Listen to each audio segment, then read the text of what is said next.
started. Good afternoon, everyone. Thank you for coming. I'm Mary Carter Flanagan. I'm the mayor, and I'd like to introduce the group we have here. We have 4 of the 5 members of the Advisory Committee on St. Paul's. John Cantwell, Phil Caban, Soraya Gage, and Jim Apostolides. And this group, along with Walter Beal and some other residents, have been doing a tremendous amount of work, and I thank you for that. What we're presenting today is just one part where Soraya Gage and Jim Apostolides have been leading research on community centers. And why are we researching community centers? Well, the St. Paul's property has the parkland designation, and any project there at St. Paul's will likely have a community center aspect to it. So I think it's an important thing for us all to educate ourselves on community centers, what they can mean to communities, and you're going to hear more about that today. And through the details of some of those community centers, their offerings, and their financing. So I'm going to turn it over now, and you probably all know at the end we'll say what's next. We have recently, last week, we voted to hire a consultant on a very important step forward in this process of finding a project at St. Paul's that has widespread community support, can be executed, and preserves part or all of the building. So we have a challenge ahead of us, and we're excited to move forward, and we really need the community to come together to reach that goal. So I'm going to turn it over now to Soraya Gage, who, along with Jim Apostolides, has been leading this community center research. Well, as you can see, 61% of the respondents wanted to preserve all or part of the building. And as Mary said, our goal is to find a solution. Speak up.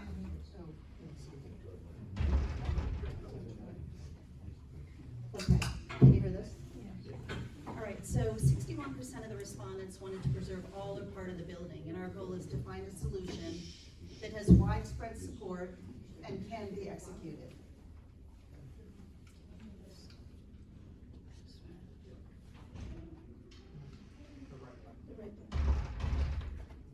So we visited successful community centers, and these were recommended by.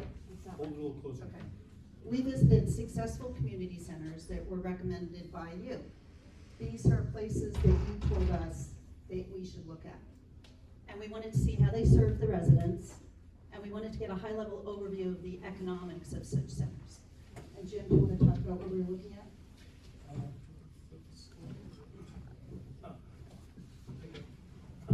There are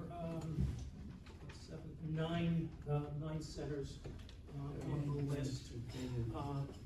What you'll see, and Folks can move to the front if you'll you're see having a it hard time hearing. clarified a little bit later in some of the other slides. The first 3 are YMCA's. They're gigantic operations, very significant in their communities. The 4th one, Jacobson JCC, is a Y in everything but name, same scale. It just happens to be a different persuasion. The next 3, Cranford in New Jersey, Rockville Center, and Montauk Playhouse, are town-owned and operated facilities. Much smaller scale, very different operations, but still relevant. Spring Lake is a specialty facility. It's an performing arts facility, and it's very different. It's very unique and very good at what it does. Sands Point is one that, when it first came up as a name, sounded like Garden City, because you may remember IBM owned that facility, and the town bought it to keep it from developers. The demographics of Sands Point, I'd argue, are a little bit different than Garden City, and people were pretty happy to raise their taxes by something like 1/3 for a very long time, but in order to have an exclusive golf membership. That's probably not relevant to us. I think what you'll find, and you'll see it as we go through, that leave out Spring Lake for the moment, but the other 7 are ones that probably bracket what a community center in Garden City might look like if they ever built one. From the high end to the low end, this is kind of the range. And there's a lot of lessons to be learned from that, and we'll talk about that.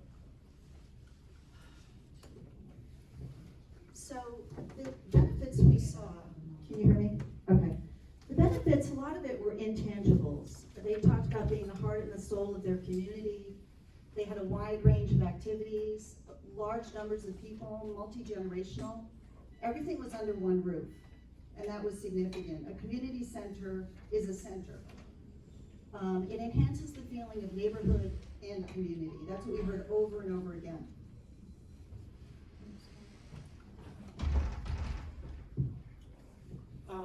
Busy slide, but you don't have to strain your eyes too much. What we did was we took a census of what these things are like. First column is the characteristics of the facilities, when they were founded, what their size is, the membership to the extent we could figure that out, their characteristics as far as scale and breadth of services, and then village similarities, the character of the village, the population, the demographics. Is it like Garden City? Is it an iconic building involved? And what you'll see with the first four, the first three are Wise, the fourth one is Jacobson. They're huge facilities, and they were established. The youngest of them is Darien, it's 50 years old. The Greenwich Y is 108 years old, and the others are in between. So long established. Cranford, Rockville Center, and Montauk are more recent. They're much smaller. We don't know what the membership is, and they're certainly smaller. They're on a smaller scale than, I'll call them, the big four, and but they offer a pretty wide breadth of services and activities. The other thing I would say is there's three iconic buildings in that group. The one is, the biggest one is Greenwich. It was founded in 1916, and it was the gift of a widow of a wealthy resident of the town, kind of like Garden City. And then Montauk and Spring Lake were built in the 1920s and were refurbished in later years. 1970. I think the next one. Services. All right, so this is what they offer. Everybody has, you can't have too many gyms. They told us that over and over again. Fitness centers, pools, seniors, they're all multi-generational, a lot of them, and attracting everybody was key. Art lessons, social services, daycare, after school, meeting spaces, cafeterias. It really ran the gamut. And it ran the gamut of age groups, which was really interesting. We really want to get a multi-generational approach if you want everybody to use it. But we can go through, the next slide is there. So these were the unique offerings. Pools, big draw. Pools have pros and cons, but the ones that had them, loved them. The New Canaan Artisan Swimming, that's really synchronized swimming. And that was a big hit. And they're rented by local schools and diving teams. If we can afford it, it's big, but you have to be able to afford it, and it's complicated. The next one. Performing Arts, Spring Lake has a huge theater program, and they do yearly performances. Scrooge had residents performing age 5 to 95, which was a big draw also. They also make so much money from the theater program that it finances the whole operation. 350 after-school students participate in theater and dance every day. Next one. Early child care. This was huge. A lot of moms love this. And in Garden City, I think it's really lacking. The idea of just one-stop shopping. I mean, Mary and I were talking about this, raising kids. Yeah. Do you want to comment on that? After school, that was actually right after the St. Paul's vote, someone reached out to me and said, look at Darien. The kids can go from school on a bus to the Darien YMCA for their gymnastics or their art class, whatever it may be. And I think for working mothers, that was always such a difficult time, from after school till you got home from work. We both did it. I think there are more and more in the community, and that could be something that is, I think, could be very interesting and a real plus to the community if it incorporated an after-school option. Okay, next. Town history and achievements. This is an art installation from Cranford, a bottle cap collection. They were very proud of that. It's a way to display any art project, any history of the town, and we have a huge history. could be displayed at St. Paul's. I think, didn't Cranford have like a Hall of the History of St. Paul's? Yeah. I remember seeing that. The So- Hall of History, and they had it at the JCC. That's something that was very popular in these community centers. Next slide. We try to get an understanding of the operating economics, not the capital costs of building anything, but the operating economics of the centers. Darien, Greenwich, New Canaan, and Jacobson are all nonprofits, and they file tax returns which are publicly available.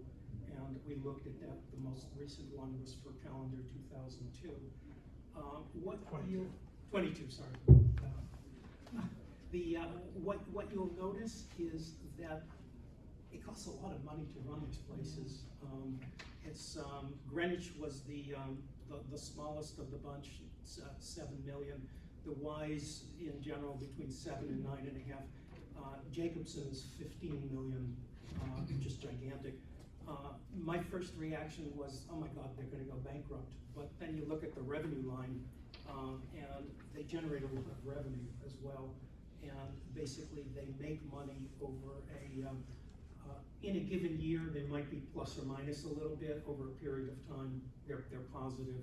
One of the reasons for each of these four is that to varying degrees, they receive a lot of contributions and grants. And Jacobson in particular is the king of that. They've gotten $40 million in grants over the last grants and contributions over the last 5 years. That's pretty impressive. But that's why they're as big as they go. Rosalind, where's I think people are asking where Jacobson is. Oh, Jacobson is Greenville.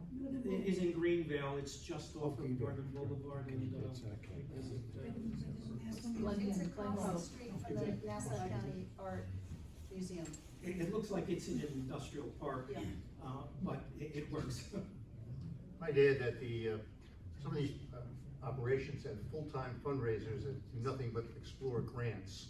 I found it very interesting that one of them actually got a grant for their cafeteria because they served healthy food of some sort that qualified for a significant six-figure grant, I believe it was. So they have people that do nothing but scour the laws and the world of grants and funding for that type of thing, in addition to the conventional fundraising, which we're all probably familiar with. But the fact that they had dedicated personnel that were paid employees, they weren't volunteers, that actually where their performance was gauged and their compensation based on the grants that they could raise. So I thought it was interesting. I'd never thought of that they had full-time people just for that.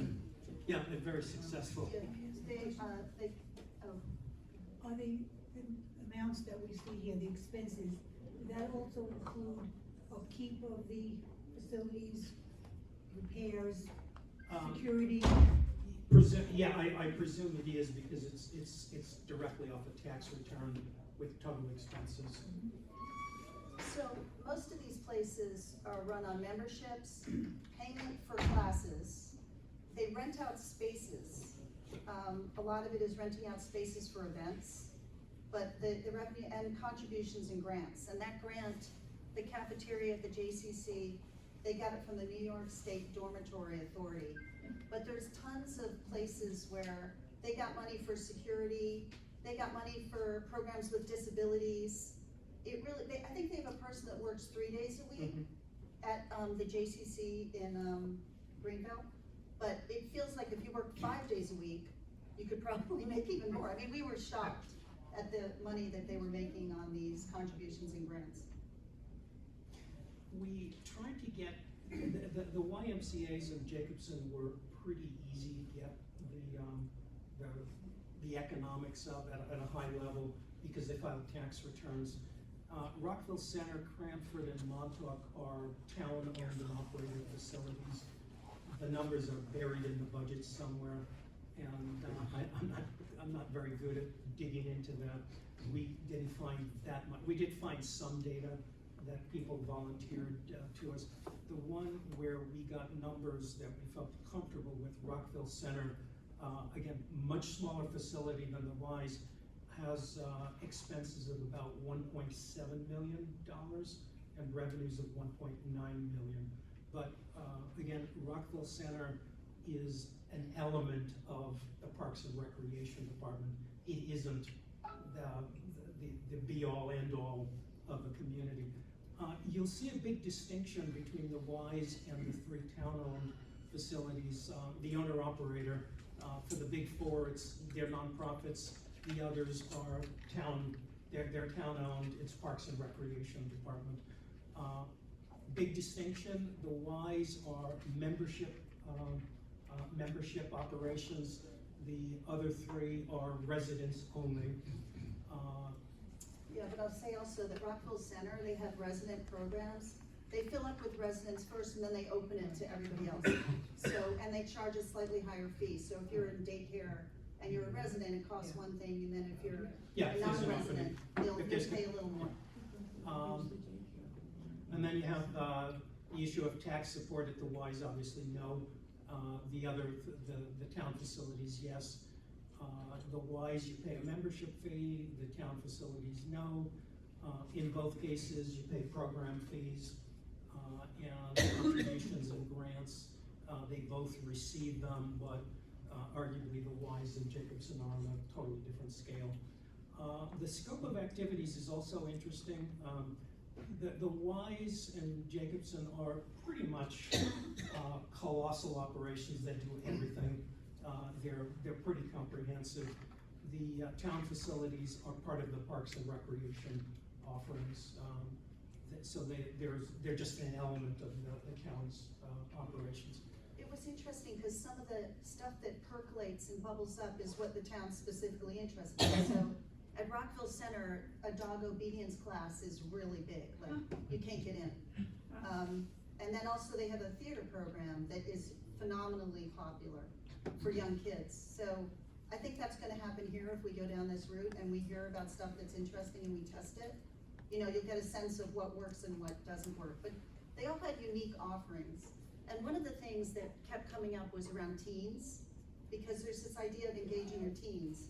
And some places did it incredibly successfully and some people couldn't do it at all. And one of the advantages in Garden City, it's like New Canaan, where the middle school's right across the street from St. Paul's and the high school's right down the street. And that makes a big difference in terms of traffic flow.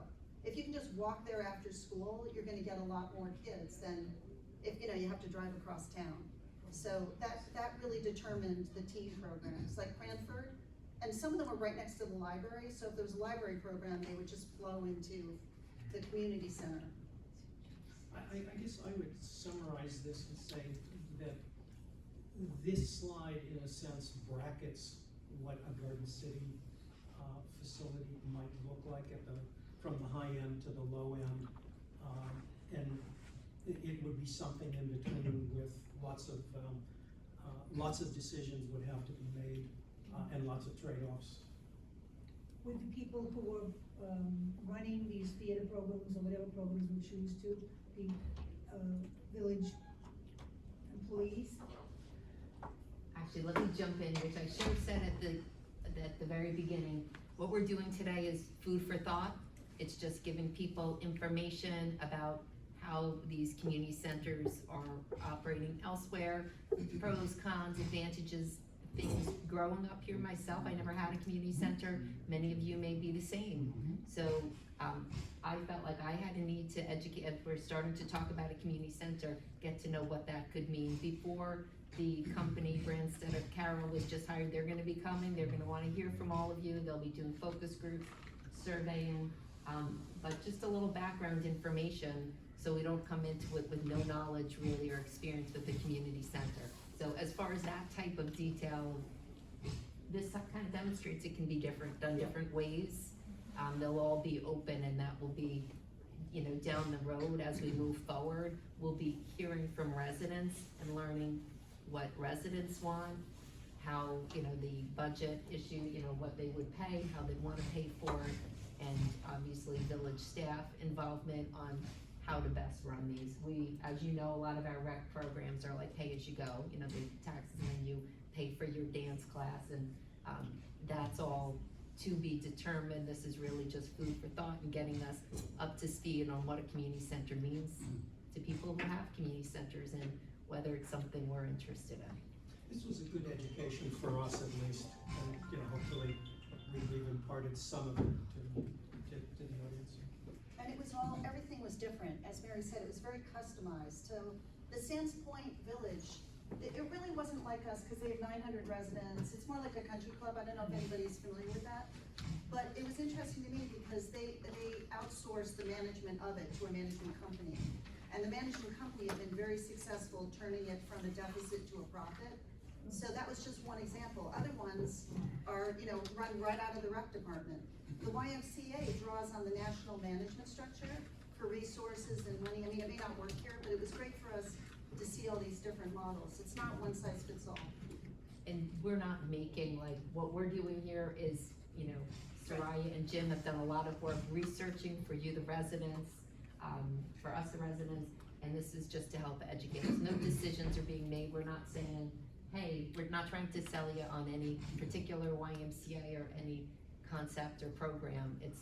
It is a food for thought as we're about to embark on this path towards a project at St. Paul's. Well, the one thing though, I'll say is that there couldn't have been more pride. Now, someone said, of course, a director is gonna be proud of their operation. We didn't do any man on the street interviews, but all they talked about was bonding the community, bringing everybody together. They were heartbroken during COVID because everybody really missed that. And the idea of going into that building and seeing somebody who was 97 and seeing somebody who was 2, and an entire family could be part of it. I mean, Garden City has a great sense of community in spite of the fact that we don't have a center. But I think this is just something that all of them felt would really strengthen the bonds of the neighborhood and the community. I thought it was interesting, the Cranford, when you went to visit Cranford, which is a town in New Jersey, similar in size to Garden City, and the number of people who had visited the community center. Now, it may have not been all different people, I think it was how many swiped in the month of February, and it was eye-opening, and it made you think, like, why, what is it that's drawing everyone out of their home and into this community center It in was large numbers? they have a population of 25,000 and 17,500 had visited in the month of February. That's a huge number. And they're using it for all kinds of things. You walk in and everybody's just meeting in the atrium, having coffee. It's just a place where you're constantly gonna bump up against other people and, talk about what happened that day. And a lot of these places are really nothing to look at. I mean, Cranford, I can't say it was anywhere near the majesty of what we're dealing with, but it was still a place everybody came. So it's really more about the people factor of it and the connections among people and just a place to go. So every time we came back from one, we were like, we learned something different at every single one of them. Yes, question? In Rockville Center, I know they have a yoga class that you can, access from home. So it's not only gonna affect people who go there, but with technology today, we can do amazing things to make it really available to people who maybe don't drive or for whatever reason can't get out. So it's not something just for the people who are in it. Yeah. Well, and the other one, the Jacobson one, the JCC really stood out for us because they also had a lot of groups there, like the American Cancer Society and, groups that this was their meeting place. So if you wanted to get involved with a cause, that was another thing that you would just bump up against when you walked into the community center, like, a food drive or something that was happening in town that you may not, it's kind of one-stop shopping for information about what's happening. I'm gonna guess a lot of people in the room are familiar with the Rockville Center. I remember there were lots of kids' parties, when my kids were young, and many people in Garden City would have their whole party, go to the Rockville Center Rec, because we didn't have anything like that here, which, considering everything we have, I found it's a little surprising and something we're thinking about. Rockville Center did a great job on early childhood. Mothers could just go in and you pay like $17.50 for an hour, and you could leave your 2-year-old among other 2-year-olds. It was a 2's program, a 3's program, a 4's program, open play, 2 gyms, gymnastics. I mean, this is unique to mothers probably, but driving to Carl Place for gymnastics and then going to, Rockville Center for dance, and all of that would end. It would all be in one place. You mentioned like a cup of coffee, like would it be a concession, give it out to a concession like we have at the pool? Yeah, I mean, you can do it two ways. Like, one of the ones that was really interesting is that they hired, I wanna say this properly, it was the Ableist organization. They hired people with they hired people with disabilities to work in the cafeteria, which was really nice as well. Most of it wasn't like restaurant food, it was sandwiches, salads, coffee. But yeah, they had, almost every single one of them had a concession like that. The parkland designation, you're probably all familiar with. If not, we have it on our website on the St. Paul's page, the details of what we can do, you know, what that means to Garden City and the property. And a concession that would go along with a rec center is clearly okay under the parkland designation. So I would expect any kind of community center would have a concession.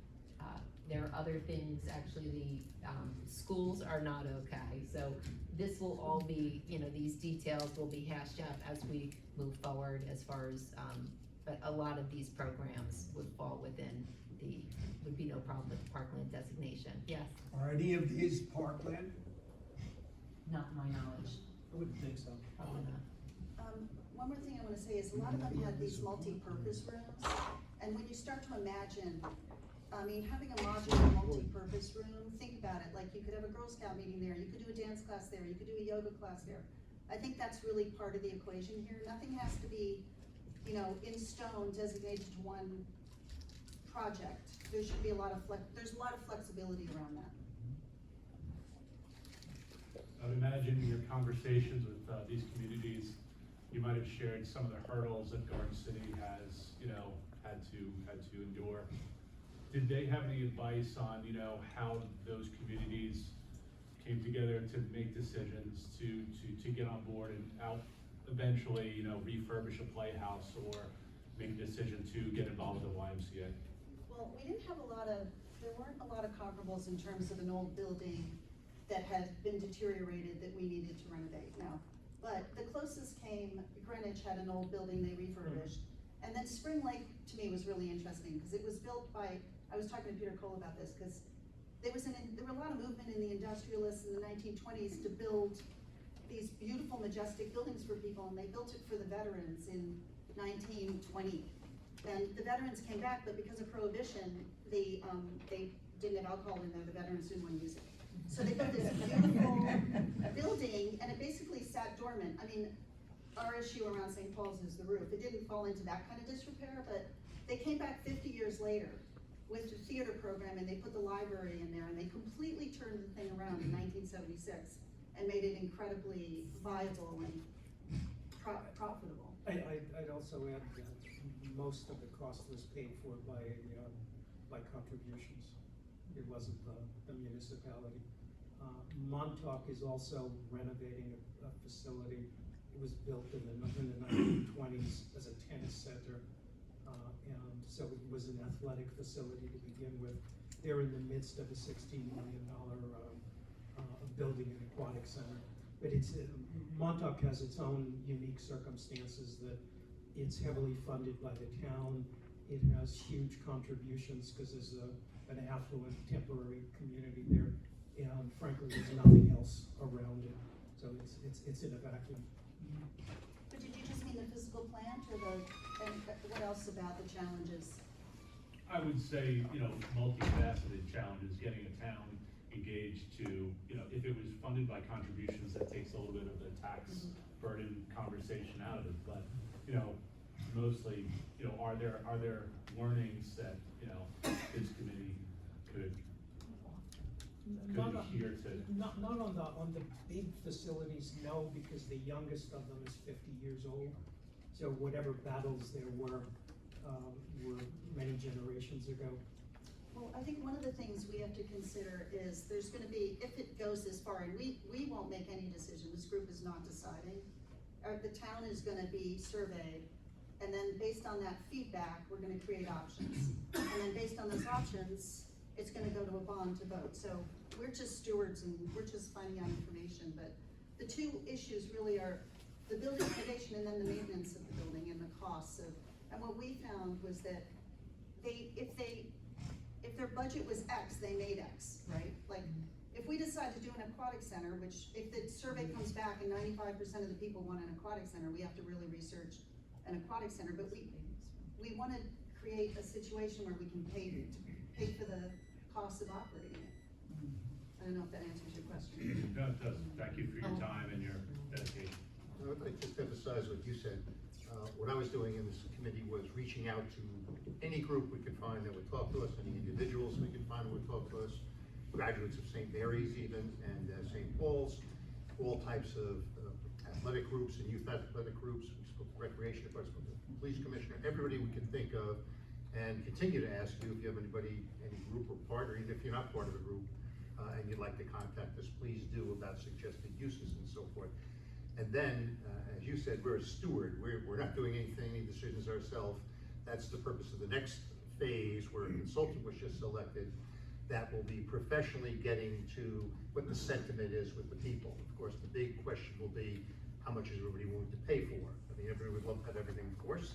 So their job as professionals, they've done this, they've convinced us that they've done it in other towns before, and get to the bottom of the value people are going to receive for what they're willing to pay for it. So there's a long way to go, but our job was to collect all the input that we've been trying to get from everyone, so that we can lay it at their feet and let them work professionally on that. We have the contact names and so forth of every association, whether it's our PTA, whether it's our Centennial Soccer, whatever it is, and we'll give them all that to help them get jump-started so they can get going on this and explore everything that we've been able to surface, and we'll see if they surface other things on their own as they survey the community.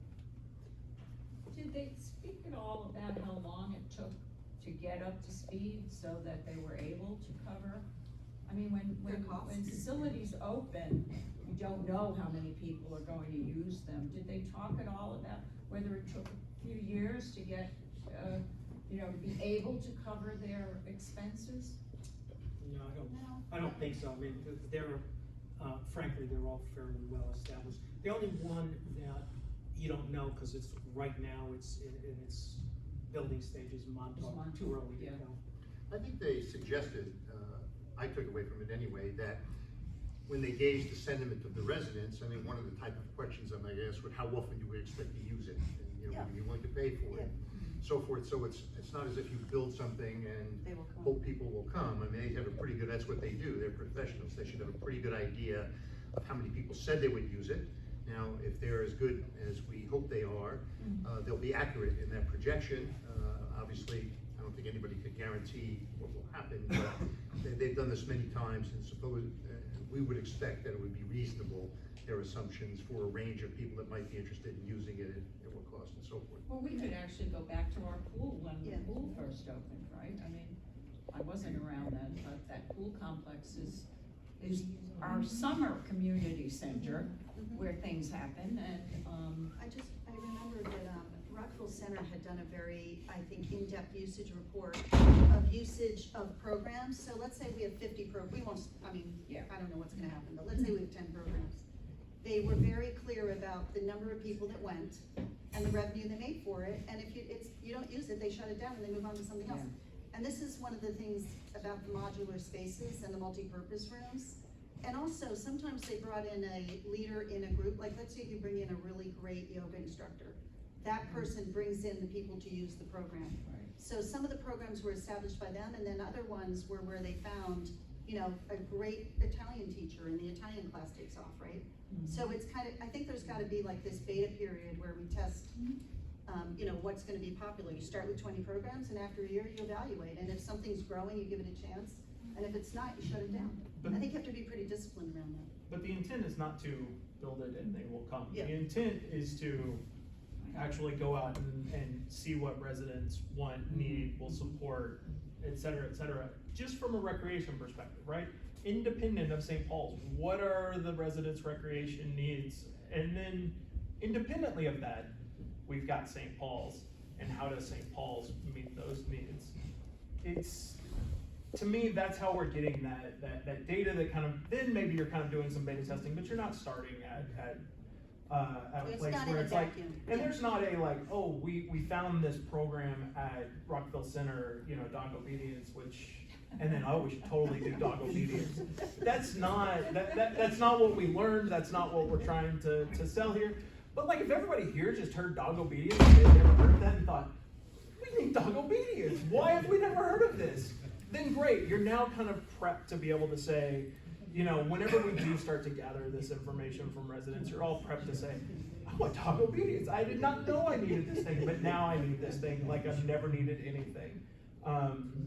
Or any of these things. Don't let my enthusiasm about dog obedience sway your enthusiasm about dog obedience. No, it was just eye-opening, right? Like what works, but go ahead.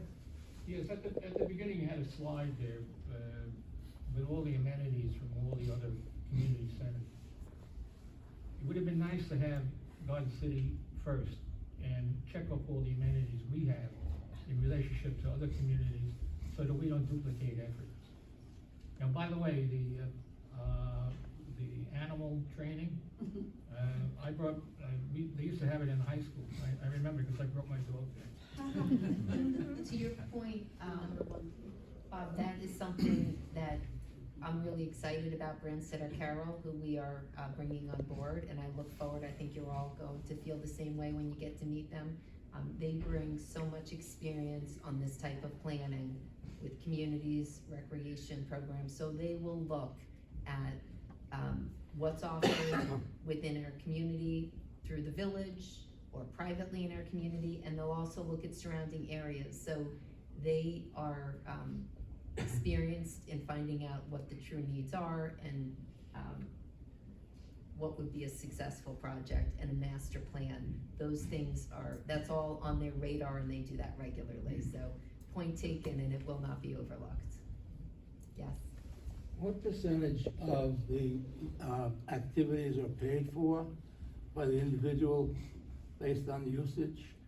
Well, that's something we'll have to figure out, right? I mean, the way most of these work is there's a membership fee, and the membership fee gives you X, Y, and Z. You can meet, you can attend free things, and then there's programmatic fees. So let's say you want to take a yoga class, an Italian class, a dog obedience class, whatever. And then you also get a fee for renting space. So those are the real, and the contributions and the grants, that's kind of the revenue breakdown. But we would have to, if it's taxpayer supported, we would have to figure out what kind of membership fee people are willing to pay on top of their taxes.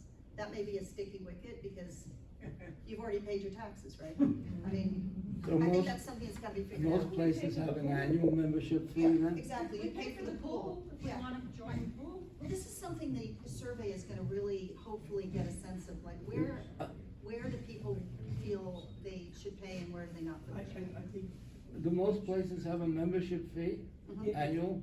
Well, not Greensburg or Rockville These Center. guys do, and they have three broad revenue categories. One is membership. It's about $2,000, a little more per year for a family, 2 adults plus unlimited number of 2,000? children. 2,000. And it seems like they talked about units, which is a family or a household, and it looked like it was about 1.5 people per household that were members. There's about, is Greenwich, I think, if you go back, can you go back one second? Greenwich had about 7 million of revenue and about 5,000 members. A good chunk of the revenue was membership fees, and program fees were fairly modest. In Rockville Center, there's no membership fee, but there are program fees. As Soraya said, you know, you find a Zumba instructor, that Zumba instructor rents out the room and then fills it up with students. They also, give discounts to local operations. So let's say the teachers that work in Garden City, they would get a discount to it. They do that in Greenwich and New Canaan and in Darien. The police, you know, you look at corporate, like, you know, NYU Langone is here. There may be a situation where they get a discounted, whatever. I mean, we'd have to work all that out. But that's the way they do it. So the one thing to just remind everyone is at the end, there's going to be a project. The goal is to identify that project, and and all this work we're going through and the company will be working on is to help us identify a project that you, the residents, want and support and will vote for. And there will be a price tag associated with it. So we have this whole, road ahead of us, we're early in it, and this is, food for thought as far as when you get asked those questions about what you want, what would you pay, what are you most attached to in the building, all those things that will be coming in that next stage. This just gives you a little background information on a community center concept. Did you? Yeah, does Cluett Hall or the Field House fit into these discussions at all? Well, one of the things when we interviewed the companies and decided on Branstetter Carroll was the recommendation and of doing a rec assessment of the whole village at the very beginning of the process, and I think it's an important step. So in assessing our recreational facilities, it'll be everything. It'll be community park, it'll be the playgrounds, it will be the Cluett Hall and Field House, and they will look at the condition of those, what they're used for, and it will be part of their, they will reach a conclusion at the end with all this information as to need, so that's all being considered, yes. Yes. I think that's a very good point. And the poll and the ballot talked about a review of everything. In other words, we have three buildings. We have the Field House, we have Cluett Hall, and we have St. Paul's. And how those integrate into a total plan relative to what uses we need now and what the immediate future or the 5 to 10 year plan may be, all should be considered into whatever comes out of a plan for doing something with the St. Paul's building as well as Cluett Hall. I don't hear anybody who's thrilled about Cluett Hall. Yeah, so that will be all part of the analysis. And the village does, we have done that in the past, long-term planning, we know projects that are on the horizon, but it's a great opportunity right now with this company that has a lot of experience and great credentials to come on and do a thorough recreational assessment. Yeah. I think it would be interesting also to have the middle school and the high school kids separately from us, talk about their own enthusiasm about it, and what they imagine they would be participating. I think we need to engage that group. I have one, I can. Yeah, go ahead, I was just gonna say, I remembered how the teams used it, but go ahead. Actually, one thing is I went to a 5th grade class 2 years ago and listened, they were doing like a civics presentation, and one group did St. Paul's, and they talked about, the kids came up with their ideas for St. Paul's, and they were terrific ideas. And it is so important to know what young people want, because this is a decision that's gonna be for the long run. And I also, actually, there was a young woman who's working on a Gold Award, and she's got a few projects she's thinking of. The one has to do with surveying in the high school, and I'm hoping she goes that route. And if not her, maybe someone else would, because I do think it's an important demographic to listen to hear from. So thank you. Yeah. Was there any feedback on the additional value to homes in the neighborhoods when these facilities were launched, or are they more desirable than neighboring towns specifically because of that? I don't think we can answer that, but I think it would definitely be an added value to being in Garden City. I think it would be appealing, but I don't think there's any quantitative, I don't know how you quantify that. Anecdotally, didn't Anecdotally, someone said, Darien yeah, suggest they- that, this is a very big draw to these Yeah. towns.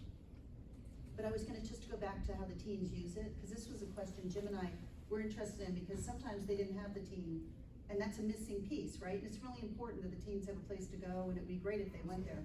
So where it was successful was the basketball programs, and someone said you can't have too many gyms. Like, if you have basketball programs for young boys, that's huge. The other one was the Spring Lake, 350 kids use it every single day for dance and theater, which I thought was really an impressive number as well. And Cranford, they had a game room, which was just like, just pinball, all those like games, and the kids kind of streamed in for that. So those were the 3 places it was successful. And then there was this bottle cap installation exhibit that we showed in Cranford, where the whole town went out and collected those plastic bottle cap, and then they made an art project out of it. So it's also a way to kind of galvanize everybody around a common cause and bring teens in. So those were just some examples of how the teens, but it'd be great to listen to them and hear what they want. But everybody did say it was the hardest demographic Yeah. to figure out. Did you get a chance to see the teen programs in action, to see whether there was supervision for them that was adequate? Well, I mean, no, because I wasn't there at the right time. We weren't there during, do we see any? No, I we mean, were they there were mostly in the morning. Mostly in the mornings or midday. It's really an after-school time that they come in. I mean, and to Jim's point, Rockville Center really is challenged on the teens. They tried to create programs for teens and teens were destructive. So we kind of saw both sides of the teen argument. Do you have something? Any other comments or questions? Where are we up to? What's coming next? So I've alluded to this already. We've hired a company, very exciting. They'll gather data from Garden City residents about our recreation needs. It's important, talk to friends and neighbors, and get people excited about this and ready to engage with this group, because the better the engagement is, the more accurate and successful our results will be. So they're going to be asking, in addition to the recreational needs, what people treasure most. We have 61% voting to save part or all of the building, and we hope to hear from, through the consultant, what that means to people, what parts they're most attached to, and of course, the budget questions. And, yeah, that's how part or all of the St. Paul's building can fulfill the recreational needs. So that's the path we're moving forward on. And, did you want to add anything to that, John? Thank you for coming. We will all, I'm really happy you got to meet this group, and I think from the discussion, you got a sense of how lucky we are to have, none of them knew each other before, this committee. And, they're, I think, bringing different perspectives, working great together, and hopefully you'll watch this model and it will rub off on the whole community and will be collaborative, and we'll get away from the battling over St. Paul's, because our only chance of success, a successful project here, is if we all come together. So thanks for coming and for your input.